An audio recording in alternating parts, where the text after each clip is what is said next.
Hello everyone, and welcome to our Capitol Watch program for Friday, February 8th, our weekly look at legislative developments in Jefferson City. And joining us from our Governmental Relations Office in Jefferson City is MSBA's Associate Executive Director for Advocacy and our Chief Lobbyist, Mike Reed. And Mike, I guess the biggest news perhaps of the past week was the passage in the Senate of Senate Bill 7, and that has to do with state takeover of unaccredited school districts. Yes, it is. And to show how important this bill is, this is one of the first pieces of legislation to have been passed out of the Senate and sent over to the House of Representatives.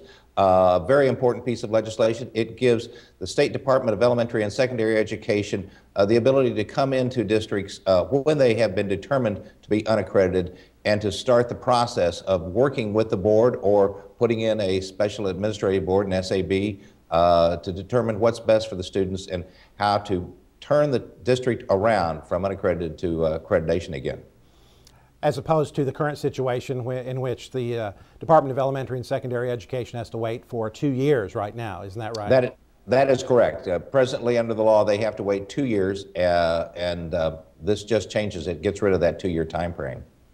Let's take a look now at some Senate debate on the floor of that issue prior to the vote. This is Senator Jason Holtzman of Kansas City. He had some comments to make about Senate Bill 7, and let's take a look at that right now. When the state intervenes in a local circumstance, it brings with it a lot of questions from the community. The first thing it does is it puts our students back in doubt, back in turmoil. They already live lives that have enough doubt. And that gets me to the point where I also believe that this piece of legislation is not going to solve the problem. The problem is not with the governance. While the governance changes, I believe, which is why I'm supporting this, can lead to a different result, the results that we've arrived at today are not because of the governance. And so we need to look at why the students are failing. And we need to look at the district in a way that doesn't blame the traditional suspects that the reform agenda wants to blame. And Mike, the senator makes a good point there, doesn't he, that there are deeper issues in unaccredited districts often, not just the governance situation. Oh, that's true. And the senator went on in his remarks to go through many of those issues. But it is just not one issue. It's just not the fact that the board isn't doing its job, because that's not correct. And it's just not the fact that the teachers are incompetent or something on that order, because that's, as has been said by critics, and that's not correct. The problem is a very deep problem. And when any district becomes unaccredited, it's a reflection on the whole community and how the community looks at things. So, so just moving in and changing things around on the board, while it may help, the Department of Elementary and Secondary Education is going to have to go in to get everyone in the community working to make sure that the school board and the school district meets the requirements that they need to. So everybody's got to work together. Let's take a look at some other issues that drew some attention this week, Mike, that committees held hearings about. One was a bill that would allow school districts to essentially establish their own police department. Is that right? Yes, that's right. This bill was sponsored by Representative Sloan of Blue Springs. Presently, Blue Springs has its own police department, and this would allow this to any other district in the state of Missouri. They could then commission their own police officers. These police officers must meet all the requirements of police training, and an agreement must be reached with all the jurisdictions, sheriffs, cities, etc., within the school district. But it's a different way to look at it, and it is something that some districts may want to use. Mm-hmm. Another bill that was considered this week in committee, Mike, had to do with assigning letter grades to school buildings throughout the state. Tell us about that one. Yes, this is an interesting concept. This would allow letter grades to be on each individual school district, and the letter grades would be on how the students did in the previous year on showing growth. A letter grade in any time is a snapshot in time. I think there is much more that needs to be done than just a letter grade. Presently, the Department of Elementary and Secondary Education has a tremendous amount of information concerning each school on the school's website, DESE's website, and you get to it to each individual school. It's much more than one type of test and one criteria. We are all in favor of making sure that parents know what is going on in each individual school, and they should ask questions, and they should go to the school, and they should go to the school's website, and they should go to DESE's website to see it. Just a grade may not adequately reflect what is really happening in that school district. So we are working with the sponsor to try to change that, and we'll see what happens.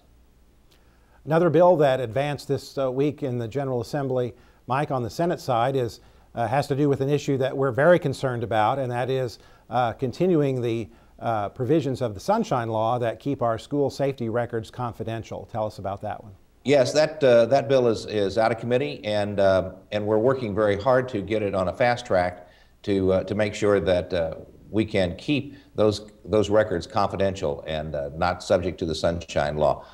This was it has been that way for the past number of years. The exemption expired in December, and we're working very hard to get that going. It's also moving very quickly in the House. I expect it to be on the House floor for debate next week. So, Representative Caleb Jones is moving that one very quickly. So Senator Kehoe and Representative Jones were very appreciative of what they're doing to get this, because it's about protecting children. Some people scoff at this and say, well, nobody's asking for this.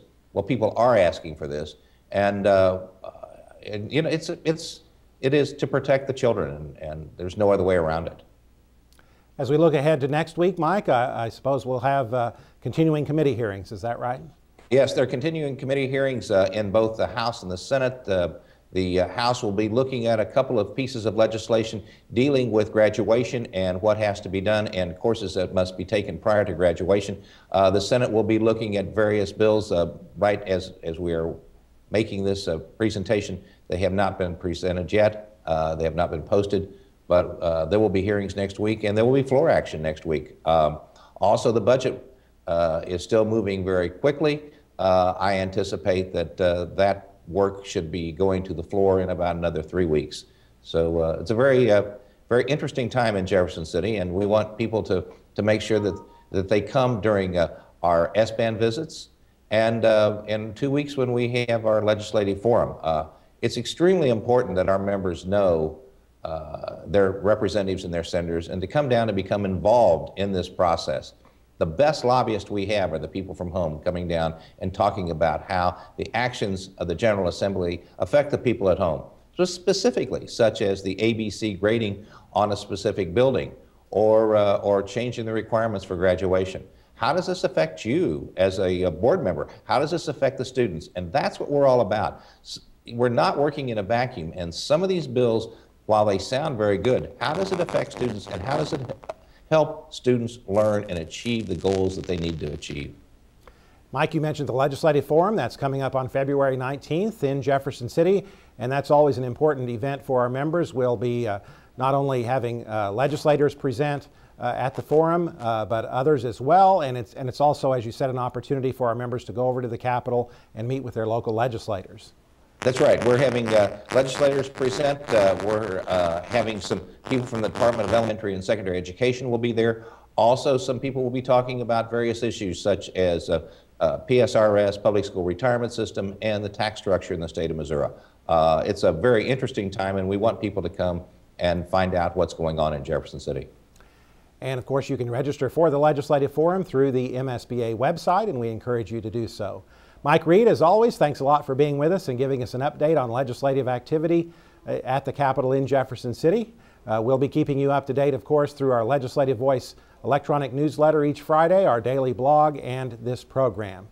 Thanks for joining us, and we hope you join us again next week for another edition of MSBA's Capitol Watch.